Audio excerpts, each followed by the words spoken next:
Lamar better than Vic? Yes. I'm taking Lamar Jackson over Michael Larry Vick. Bird never had a bad season. Lamar Chase is going to have 15 touchdowns. He may still be the best player in the world. Sports fans, we are live. Welcome to the Sports Behavior Podcast. I'm your host, OG the Beast, and will you look at that? What is this, August 15th, 2025? It's been like over a year since we've been here. I don't even know if I still remember how to do this, but we here. Episode 69. Hey, quick favor, regardless of where you watching this at, YouTube, TikTok, Instagram, make sure you drop a follow, drop a like for your boy if you rock with sports. If you rock with me, I'm glad to be back. I'm going to probably be chit-chatting with y'all for a little bit, just a little bit of your time, not too long. NFL season is around the corner. NBA season, we got a couple months, can't wait for that, but NFL season is here. And that means you get to see my face for the foreseeable future because I ain't going nowhere, man. I gotta continue to be consistent and stay on topic and on task with what I got going on. But today, we got a lot to get to. We're going to play some Who Will Lead the League, you know, where we discuss who's going to lead the league in the major statistical categories for each position. Of course, football, basketball we'll get to, you know, a little bit down the line. Today is all about football, right? I want to kick off the show by addressing the elephant in the room. I'm glad for whoever's in here watching this right now. I appreciate you. I love you. But I want to kick off the show by addressing the elephant in the room. Me and my mans was having a conversation, and we talked about today's social media and media in general versus how media was back in the 90s, 80s, 90s, even the early 2000s, right? So today it seems like everybody has a voice. That could be a good thing. That could be a bad thing because I'm sitting here talking to you guys right now as one of these people that's empowered with a voice. Back when I grew up, it was about 4 or 5 guys that we listened to, and that's who we stuck with. We took whatever those guys said to the grave. Perception is reality, right? Whoever you choose to relate to is whose opinion you're more times than not going to lean towards believing. You know what I'm saying? And like I said, today versus how it was back then, it was about 4 or 5 guys that we listened to. Stuart Scott, Stephen A. Smith, Skip Bayless, Scott Van Pelt. It was a couple of guys that just whatever they said, it was like they close to the situation, closer than we are to the situation. So we just going to take what they say to the bank and cash it, right? Nowadays, you got former NBA, NFL players starting podcasts. You starting to hear stories that you never knew or never heard of prior, and guys are getting more elaborate, and we getting some intel on actually what went down versus just believing a source that we thought was close to the situation. Prime example of what I'm saying, right? Remember Jordan's flu game in the late 90s. Marv Albert went on the broadcast. Jordan is suffering from flu-like symptoms, 100 and something degree temperature, whatever the case may be. Stuart Scott reported it, headed into the game. Jordan suffering from flu-like symptoms, 100 and something temp. Stuart Scott said it. Marv Albert said it after that during the broadcast. Guess what? We all took it to the bank. Hey, Jordan got the flu. He's sick. He came out there. He balled out. He was hugging all over Scotty. He was sick for real, right? Nobody batted an eye at that. Nobody tried to critique it or dissect it or wanted to know more information. Marv Albert said it. Stuart Scott reported it prior to the game, so we took it to the bank and cashed it. Now, 30 years later, people are starting to try to dig deeper into what really happened. It's a lot of conspiracy theories floating around about a pizza man in Utah poisoned a pizza Mike had delivered to his hotel. Mike got drunk the night prior and he really didn't have the flu. He was just drunk as hell or had a hangover or whatever the case may be. It's a bunch of conspiracy theories floating around about what happened during Michael Jordan's flu game. We never gave a damn then, but all of a sudden, because of social media, the prevalence and apparent success of social media and how it allows everybody to have a voice, now we are able to create conspiracy theories about what's going on. Look, KB say he had a hangover. See, that's what I'm saying. We really don't know. But back then, we had to go off what Marv Albert said, what Stuart Scott said, and we took it to the bank. Now everybody has a voice. And to me, I don't know if that's a good thing or if it's a bad thing, partially because I'm a part of it too. I'm sitting here talking to y'all about my beliefs and what I think is accurate or inaccurate, right? But like I say, you gonna lean towards whoever's more relatable to you. Back then, we didn't have an option. Now we have an option. I say all of that to say this, because some people don't need to be sitting in front of a microphone. Michael Porter Jr., what are you doing? This man literally went on a podcast and gave a scenario in which his friends could check a bag. Here's the problem with that. People are probably actually doing that in the league. So not only did you put the league on notice because of that, but you probably snitched on a couple of your homeboys that went out there. Hey, I'm gonna play 5 minutes tonight. Go put 10, 20,000 on my unders, and you know what I'm saying? You gonna cash out. Turn that 10, 20,000 into maybe 100, 150K. That's a quick little bag for your homies them. There's probably some cats in the league that done that multiple times. Now, with you being big mouth MPJ, you went on a podcast and basically D'Angelo Russelled everybody without the camera. Well, with the camera, because you sit on the show. I understand your logic behind what you were trying to do, not insinuating that himself did that, but insinuating that that's a way for his friends to check a quick bag. We get all of that. But, bro, everything don't need to be on display for the cameras. You could have kept that one to yourself. Michael Porter Jr., you are diabolical. This is the example that I was talking about. When too many people have access to one of these, you get to doing shit like that. Back in the day, everybody didn't have access. So whatever those 4 or 5 main voices for sports entertainment said, we took it to the bank and cashed it. Michael Porter Jr., you probably just opened up an investigation on the entire NBA. Not like they wasn't under enough scrutiny anyway because of this betting shit. They gambling out here. They gambling. You wonder why you can't hit your parlays? This is why. It's set up. It's set up to fail. But let's move on and segue to some gameplay, man. Who will lead the league, right? Of course, you all know this is where we discuss who will lead the league in the major statistical categories for each position. We only going to do quarterback, running back, wide receiver, and defense, right? But I'm going to sound a little bit repetitive as for social media purposes, so bear with me, right? Who will lead the league quarterback edition? Yards. Last year was Joe Burrow. Man had over 4,000 yards. He did his damn thing. We all know what Joe Burrow did and brought to the table last season. This year, you'll be surprised over who I think will lead the league. I think it's going to be Geno Smith. Let's face it, the Raiders stink. Hold on. That's a spider. We can't have that. You got to go, young man. He got to go. Anyway. Geno Smith, right? Let's face it, the Raiders stink. And Geno didn't do bad last year. He had a great completion percentage, threw a decent amount of touchdowns. He actually threw for over 4,300 yards passing last year in a better situation. So, I mean, I like what he's got going on over there. But I think he's going to be forced to pass the ball a lot. Missed your opportunity to become Spider-Man. Nah, we ain't doing all that. But I think Geno is going to have to throw the ball a lot. The Raiders don't have much talent on either side of the ball, so we'll see. But that's why I believe Geno Smith will probably lead the league in yards. And he's a high completion percentage guy, so he's not going to, fumble the bag in that department. Touchdowns. Joe Burrow led it again with 43 last season. This season, I think Joe Burrow will lead it again with 41 touchdowns on the year.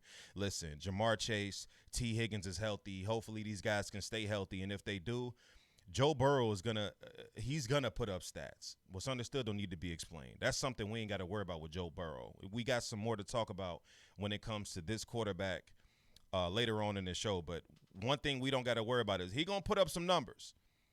Completion percentage, Tua Tagovailoa led the league last year with 72.9. This year, I think it's going to be Jalen Hurts. Listen, I think Jalen Hurts is going to have an incredible season this year. Winning the Super Bowl did nothing but build confidence and put a chip on his shoulder because everybody's been saying all offseason that it wasn't because of you.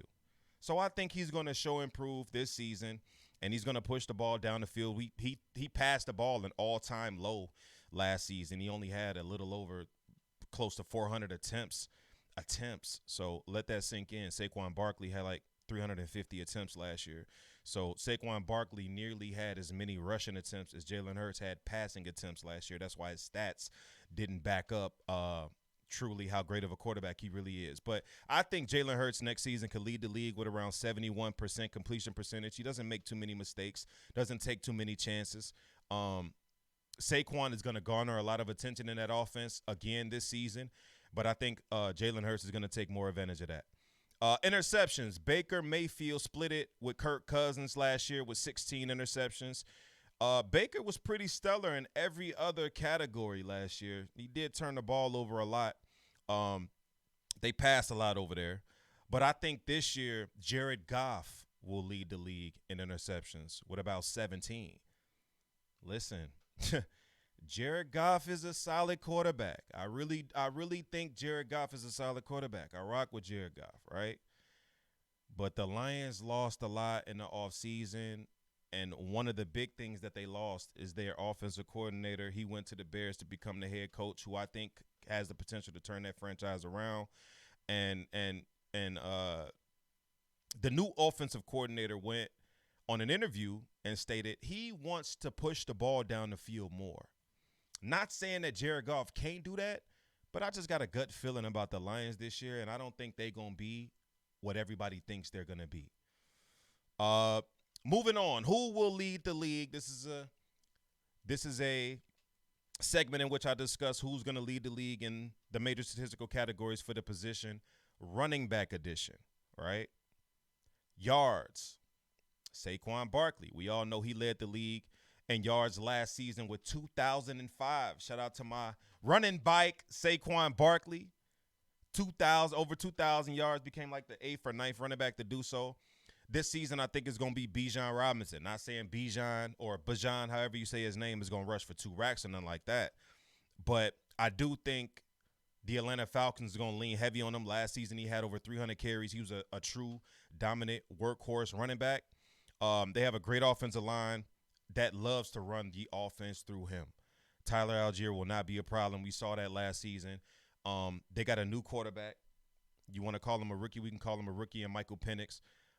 He looked to develop a rapport with Drake London late in the season last year, but this is still the Bijan Robinson show. I can see this guy rushing for over 1,800 yards easily.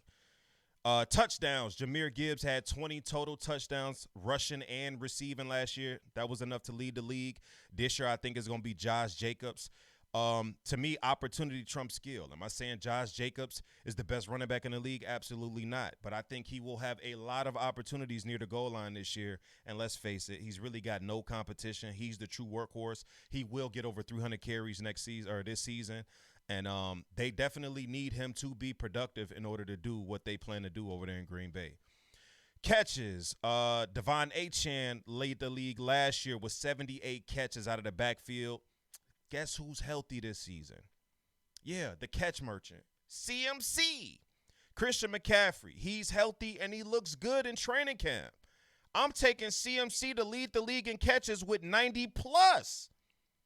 All the pass catchers are hurt in San Francisco. They are definitely going to need Christian McCaffrey to play both running back and wide receiver. Maybe wide receiver more than running back. That's going to lead to a ton of catches. So give me CMC leading the league in catches this season. Who will lead the league? I know I'm going to sound repetitive. I told you I was going to sound repetitive. It's for social media purposes. Who will lead the league wide receiver edition? This is a game I like to play where we take all the statistical categories, the important ones, the main ones, and see who will lead the league for the wide receivers. Yards. This should be easy. Jamar Chase had the triple crown last season, right? Jamar Chase led the league in yards with 1708. I think Justin Jefferson does it. He's got a rookie quarterback that's going to lean on him. You know, he's a sophomore, but I like to call him a rookie. He didn't get much playing time last season. He's got a rookie quarterback that's going to lean on him, and Jets knows how to get open. If there's one thing Jets knows how to do, is he knows how to get open. And young quarterbacks safety blanket, if it's not the tight end up the seam, is definitely a wide receiver with the caliber of Justin Jefferson. I think he leads the league in yards with probably over 1,800 yards. Touchdowns, again, that was Jamar Chase with 17. I think Chase continues on with 16. I think he leads the league in that department again. I just pay attention to how Joe Burrow likes to play the ball, or likes to play the game. Joe Burrow literally said out of his own mouth, when all else fails, just throw the ball to Chase. He's going to get a ton of work. Fantasy owners, fantasy players, if you playing fantasy and you got the number 1 pick, take number 1.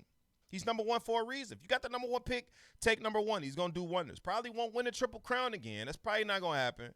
But damn it, he might come close to it. I got him leading the league in touchdowns with 16 next season. Catches, again, Jamar Chase led the league in catches with 128. Surprisingly, I think Calvin Ridley could lead the league in this department. Again, we're seeing a pattern with these rookie quarterbacks who are kind of antsy in the pocket, right? A little bit ill-prepared. You know, they're not veterans. They're just getting to know the offense. So they're going to lean on what feels comfortable. And all we've been hearing all training camp is Cam Ward only has eyes for Calvin Ridley. And Calvin Ridley is a do-it-all wide receiver. He can kill you out of the slot, X, Y, or Z. It doesn't matter. He knows how to get open, downfield, short, intermediate. Calvin Ridley can lead the league in catches next season with about 116, 117 catches easily. Plus, the Titans is garbage. They're going to be down a lot, which causes them to pass a lot. And the guy that's going to be passing the ball is Cam Ward. And the guy that he's looking for is Calvin Ridley. He's going to eat up all those catches. Moving on. Who will lead the league? Defensive edition. This is a game I like to play to talk about who's going to lead the league in the major statistical categories. Defense, we talking about sacks, right? Last year, Trey Hendrickson led the league in sacks with 17.5. This year, I think, is going to be Aiden Hutchinson with 19.5. Now, I know he's coming off a significant injury, but I don't give a damn about that, to be honest with you. Aiden Hutchinson is a baller, and I feel like he's a very tough guy, and he'll be able to overcome whatever adversity he had to go through in the offseason to prepare himself for this season. Plus, he got injured early, so he had a lot of time off. You know what I'm saying? I don't think they're rushing him back this year. I think Aiden Hutchinson will lead the team lead the league in sacks. Plus, they need him. They need it from him. I don't think the Lions is going to be all that this year. I'm telling y'all. I don't. I really do not see the Lions being who everybody thinks they're going to be. So, but Aiden Hutchinson, 19.5 sacks, should be enough to lead the league. Interceptions. Kirby Joseph for the Lions led it with 9 last season. I think my guy Cooper DeJean leads it with 10 this season. Yeah. Eagles fans, get ready. Cooper DeJean close to the ball is trouble. He can tackle. He can make plays. We've seen it in the Super Bowl with the pick 6. Cooper DeJean is going to have a breakout year, something crazy. You thought last year was crazy. Watch what we see from Cooper DeJean this year.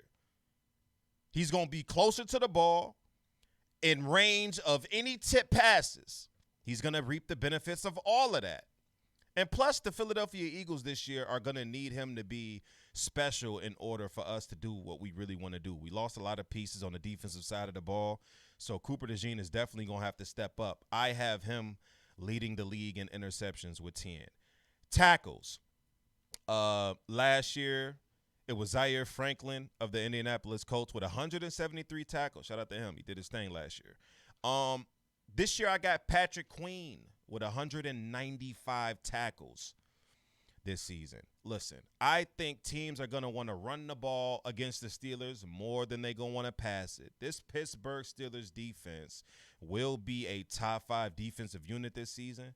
They are going to be crazy. And we all know how good Patrick Queen is, so we're not saying this is a far-fetched take because it's definitely not. Patrick Queen is a baller. I don't see why he can't be what Patrick Willis was back in the day and rack up an easy 200 to 250 tackles in a single season. I can definitely see that for Patrick Queen. Yeah, you writing it down. Yeah, you better write it down, okay? You already know. I'm spilling the beans. That's part of what being on the podcast is. You're spilling the beans. But damn, we got to get the dice rolling on this, man. I promise I'm gonna get more consistent. You know what I'm saying? And I'm gonna show up a little bit more. Cause I lost. It looked like half the guys that was in here, they ain't in here no more. I lost a lot of my fan base. But like I say, to remind you guys, make sure you guys drop a like if you on YouTube, regardless of what social media you on. Drop a like and a follow for your boy. We trying to grow this thing to as big as we can get it. Pause. And we trying to take it to wherever God feels like I can take it. You know what I'm saying? So. But let's move forward, right? We flying through this. We getting through this quicker than I thought we would, to be honest with you. We only been on for like 30 minutes. Probably been on for like 20 of them. Was me just having y'all stare at that damn screen. But let's move on to some award predictions for the 2025 season. Starting at the top with the league MVP. Last season it was Josh Allen.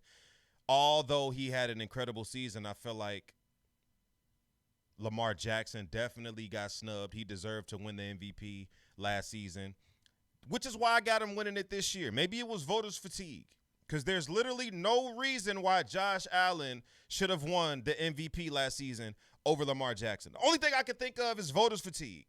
That's it. Maybe they tired of Lamar Jackson winning MVP.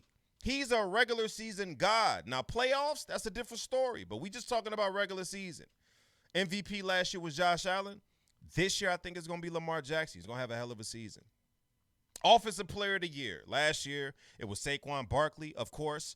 The runner-up to him was Jamar Chase, who probably had a better case to win it with the Triple Crown, but obviously they're winning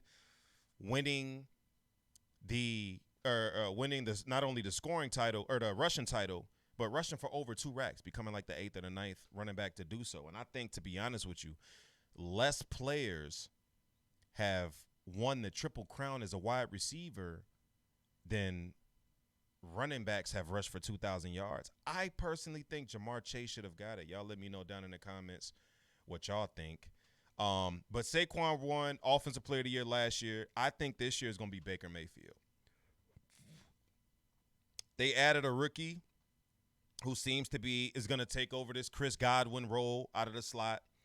Mike Evans is still there. They got all the offensive weapons that they need. Offensive line is intact, and it's one of the better offensive lines in the league. Bucky Irvin looks to take a developmental leap into this season. But I think Baker Mayfield can complete 70% of his passes, right? I think Baker Mayfield can throw for 46, 47, 4,800 yards. And I think Baker Mayfield can also throw for 35-plus touchdowns. It's very possible. He almost hit those numbers last season. So, Offensive Player of the Year, Saquon Barkley was it last year. I believe it's going to be Baker Mayfield this year. Defensive Player of the Year was won by Patrick Surtain last year. He had an incredible year. It's not even close. He's not only the best corner, but arguably the best defensive player in the league. This season, I think, is going to be Aiden Hutchinson. Listen, we know what we like to say about guys coming off an injury. I got to wait and see. I want to see what he looked like first. You know, he did more rehabbing than he did actually working to improve his game. All of that. Football is a simple game. It's not going to require too much of Aiden Hutchinson to come out here and rack up 20 sacks. I'm telling you. Before he got hurt, he was on pace to run away with the Defensive Player of the Year award last year. I don't think he gets hurt 2 years in a row. And as he's ascending into dominance, this year is going to be the year he shows everybody what he was supposed to show everybody last season. As an individual player, Aiden Hutchinson's probably going to rack up somewhere close to 20 sacks. Mark my words. Rookie of the year, we got Cam Ward, right? I just think the number one pick, he's the best prospect, obviously, coming out of college. He's not in I don't want to say he's in a bad situation because at least he's got somebody to throw the ball to, right? I love me some Calvin Ridley. I don't know how y'all feel about it, but I love me some Calvin Ridley. And a lot of these quarterbacks that's drafted first overall, they come to terrible situations, throwing to me, you, and your uncle. Uncle Larry out here running routes for the number one pick. But that's not Cam Ward's situation, right? So I like Cam Ward. I think it's what's understood don't need to be explained. I like Cam Ward for Rookie of the Year. Comeback Player of the Year, I got Aiden Hutchinson winning that award, right? Defensive players don't primarily win this award. The last defensive player to win Comeback Player of the Year was 2015. But like I said, what's understood don't need to be explained. The man had a gruesome injury last year, and he's going to come back with vengeance. I know he's been feeling like and it happened early. That's what gives me this confidence to speak on Aiden Hutchinson the way that I am. It happened early, so I'm not worried about him having to get acclimated to football again and all of that. The position he plays doesn't require acclimation. He's going to come out here and be exactly who he is as a human being, and that's a force of nature. Comeback Player of the Year next year will be Aiden Hutchinson of the Detroit Lions. Coach of the Year, I'm going to have to give it to Jim Harbaugh. He's already changing the entire dynamic for the LA Chargers. I love me some Harbaugh. Both of the brothers are magnificent head coaches. Jim came in and changed life, turned a 5-12 team into an 11-6 team immediately with barely any changes, right? Just him. So now we got another year. They've made a couple of acquisitions in the offseason. Tried to bolster this offensive line. We're going to see how that works out. Omarion Hampton in the backfield, who I hope gets 300 carries in this offense. They like to run the ball in this offense, right? They like to establish the run. Keenan Allen is back. Lad McConkey, I love what I see out of him. You know, he's a little bit banged up right now, but he should be ready for week 1.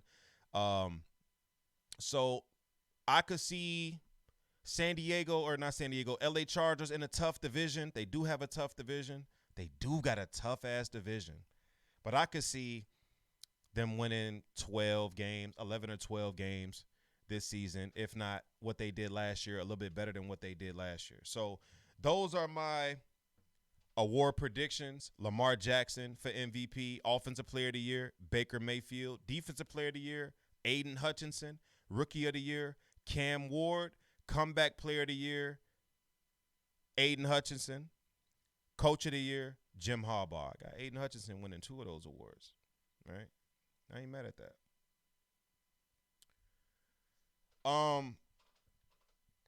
This season is going to show us a lot about who players are, who guys are as players. And there's head coaches, there's skill position guys, and there's a lot of guys that I don't want to call it a hot seat, but I want to say are not playing up to par or up to expectations, whether it be because of your draft position whenever you got drafted, or just as of late, teams have invested in you and had expectations for you, and you failed to exceed them, right? Regardless of what your situation is. I want to name 5 players with the most to prove, in my opinion, coming into this season.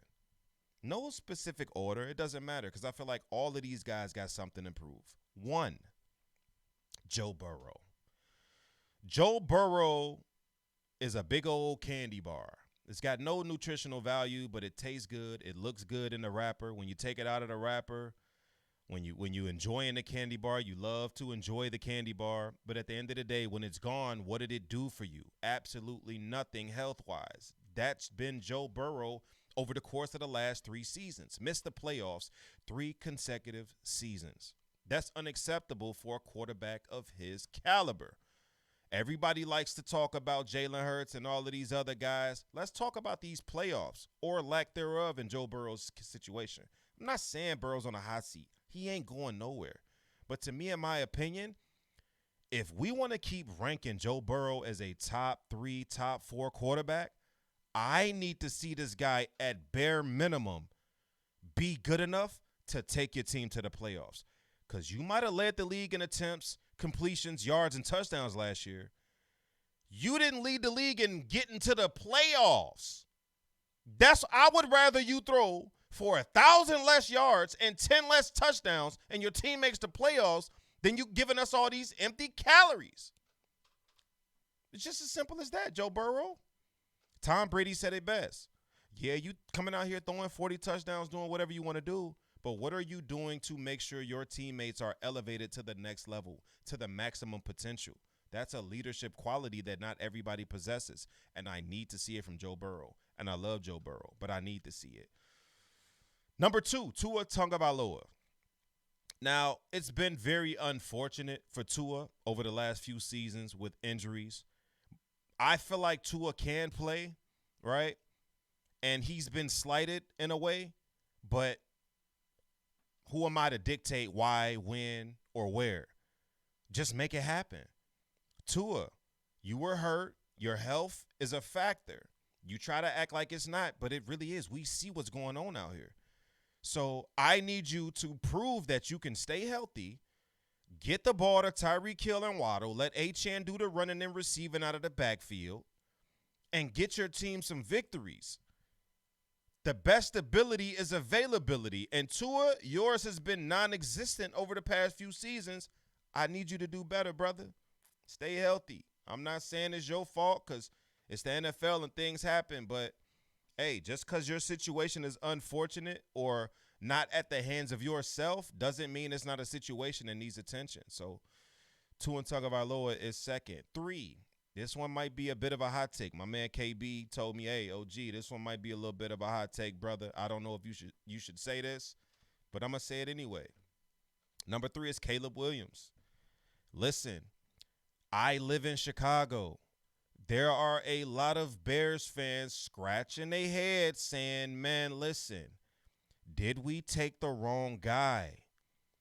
And I don't even think it's about Caleb. I just think it's about the guys around Caleb. They've all had some sort of success last year. The Patrick Mahomes thing will always haunt Chicago for the rest of their existence. They could have had Patrick Mahomes and chose Mitch Trubisky. We get all of that. But then you get the number 1 pick, and you choose a guy that was supposed to be a generational talent. He had a solid year last year to his standards, in my opinion. But the Bears look lackluster, mediocre. Then we come out here and he's not playing. He's not playing in the preseason. He should be playing every single game in the preseason. I don't understand why organizations have young talent and they not playing as much preseason football as possible. Damn injuries. It's the NFL. Injuries is going to happen regardless. No way in hell Caleb Williams should be held out of the preseason. But I'm going to keep it a buck. Don't let Jaden Daniels come out here. J.J. McCarthy come out here. They've been ranting and raving about Drake May all training camp. Bo Nix looks like the reincarnated version of Drew Brees. Don't let these guys come out here and have a better season than Caleb Williams this year. And the Bears not meet the expectations that they have for themselves. It's going to be an issue. And I'm not saying he's on the hot seat. Once again, that's not what this is about. But this is to shut the mouths of the haters and close and shut out all of the rumblings that's been going on I've been hearing in Chicago. I'm telling you, you let Jaden Daniels came in here and took his team to the NFC Championship game. Caleb, you ain't got no excuse, big dog. I don't want to hear that. Do better. Number 4, Trevor Lawrence. This is a guy that people seem to want to give chances on chances on chances to. Trevor Lawrence, he wasn't dealt a fair shake. He wasn't given a fair opportunity. He had this, the pass catchers and that, and he's had enough. Listen, he's had enough. Show me something. You went to the playoffs and threw 6 interceptions and still won the game. I think that was less about you and more about the opposing team, right? Trevor Lawrence is Gabricio. I'm sorry. And I think this season, with the emergence of Brian Thomas Jr., they got 2 good running backs in the backfield. They drafted a guy in the top 3 in Travis Hunter, who's a generational talent. I don't think Trevor Lawrence has any more excuses left in his back pocket to give us. If he doesn't come out here and take this team to the playoffs or do something special, even if it's on an individual level, he's going to be labeled as Gabricio. Time is running out for you. You want to talk about hot seat? The other guys might not apply to the hot seat. This guy does. Trevor Lawrence, I need you to come out here and be better. And number 5, Justin Fields, right? I was watching a TikTok live earlier today, and Justin Fields' name came up. And the guy was just dogging Justin Fields. Man, he's trash. He's a garbage passer. I don't have no faith in his Jets offense. People trying to make cases for him being back with G5 and, you know, how they played together in college and they were studs together in college. What's going to be the difference between that and the NFL? And this guy was just killing Justin Fields. And I thought about it. I'm like, man, he might be on to something. You know, I hit my man KB line and told him, hey, throw me a couple of guys that you think got to do something next year or people going to start looking at him sideways. Justin Fields is one of the first names he mentioned. This is your 3rd team, right? You started off 4-1 with the Steelers last year. They gave you a boot for a quarterback that's twice your age. And then got rid of both of y'all in the offseason. Said, damn that with both of y'all. You signed with the Jets for a whip and a chain. They barely paid you. So now you have another opportunity to show what you can do in a Jets uniform. You got 2 good running backs in the backfield, a great offensive line, a great defense. You got your college teammate, Justin Fields. You have no excuses for why you should not show out this season. Everybody's been posting these highlights and these clips, you being garbage in practice. I don't want to see that because I rock with Justin Fields. He was one of my favorite players coming out of college. I love me some Justin Fields. But again, I need you to show me something this year, though. Because if you don't, your ass might be if you come out here and you lay an egg with these Jets and you don't show any type of promise or something that they feel like they can build off of at the quarterback position, I wouldn't be surprised if this is your last season as a starter. You become a career backup after this. Even though you did good in Pittsburgh, I feel like Justin Fields, for all the wrong reasons, is on a very, very short leash with the NFL. And it may not even be all his fault. I just feel like if he don't come out here and at least show some type of promise or something that the Jets feel like they can build off of, he's going to be a career backup, and this probably be his last contract, like serviceable contract that he's probably going to get in his career. But, yeah, so I'm having fun, man. You know, it feel good to be back. You know, we've been kicking for about 45 minutes now. I feel good to be back, man. Every intermission, I'm going to let y'all know, I'm going to remind y'all, man. If you're on YouTube, don't forget to drop a like, right, on the video. It only takes a second to do so, and it's also free to do so. And subscribe if you're on YouTube. You know, drop a follow if you're on every other social media platform, including Twitch. We're going to be consistent with this so we can get this viewer count up, so we can get people back in here engaging and, you know, get back to talking this sports shit that I love to talk. Last segment before we get up out of here, I want to play a game called Boom or Bust, right? Boom meaning a team has medium to low expectation next year. I think they exceed their expectations. Bust meaning a team with higher expectations underachieving, right? To me, my boom team for 2025 is the Denver Broncos. They made a lot of great acquisitions to help out this young quarterback in Bo Nix. I cannot tell you how much I love the Evan Ingram signing. I know what you may say about him being injury prone and can he stay healthy. A few years back, this man had over 100 catches in a Jacksonville uniform, right? He knows how to get open. He knows how to play the tight end position. I love Evan Ingram, right? Brought in a couple of wide receivers, bolstered the offensive line a little bit. So I think the Denver Broncos arguably could have the best defense in the league, right? The addition of R.J. Harvey, rookie running back, J.K. Dobbins, they're going to be splitting carries in the backfield. They got everything they need to be successful. And I don't see enough people talking about the Denver Broncos the way we should. Like, the Denver Broncos might make it out of the AFC. Like, that's how good I feel like this team could be next season. So watch out for the Denver Broncos. They are definitely my sleeper for the 2025 season. I wouldn't be surprised if they won 13, 14 games in a tough-ass division that they in. That's real talk. And my bus team is the Detroit Lions. I told you. I don't have faith in the Detroit Lions this season. It's something in my gut telling me the Lions is just going to be garbage. That's just how I feel. I can't even explain it. They lost a tremendous amount in the offseason, right? Key players on both defenses and offense. The departure of the offensive coordinator, to me, is the biggest departure. That's the key departure to me that could create rift on the offensive side of the ball. Even though the new offensive coordinator was an assistant coach for the same team, so he's kind of familiar with the scheme. It looks like he doesn't want to follow in Ben Johnson's footsteps. He wants to create his own rhythm, his own pattern. He's going to switch a lot of this shit up. I'm already hearing him talking about wanting to push the ball down the field more. Jamison Williams, go draft Jamison Williams. If that's what they plan on doing, he's going to be the main beneficiary of that. You know, so they lost multiple offensive linemen this season. They had one of the better, if not the best, offensive line in the league. Now that seems to be depleted. They lost Zadarius Smith. They lost Carlton Davis. They lost a lot of pieces that made them who they were last season, in my opinion. And I just feel like even with Aiden Hutchinson coming back, this team could struggle in that tough division where you got J.J. McCarthy looking to prove that he belongs in the league, and that Minnesota defense is stout.